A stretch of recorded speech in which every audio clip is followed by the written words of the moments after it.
कनिया रानी का खोलत के पनिया चेहरा चमक जाता खिलाता जवानिया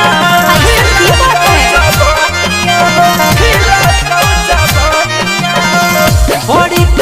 कनिया रानी का खोलत के पनिया चेहरा चमक जाता खिलाता जवानिया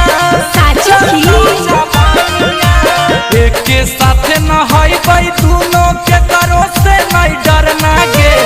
एक साथ नहाई दोनों के करो से नहीं डरना गे चल बिहार नवादा घुमैबा कोई देखे तो घुमैबा चल बिहार नवादा घुमैबा तोरा का दौलत के झरना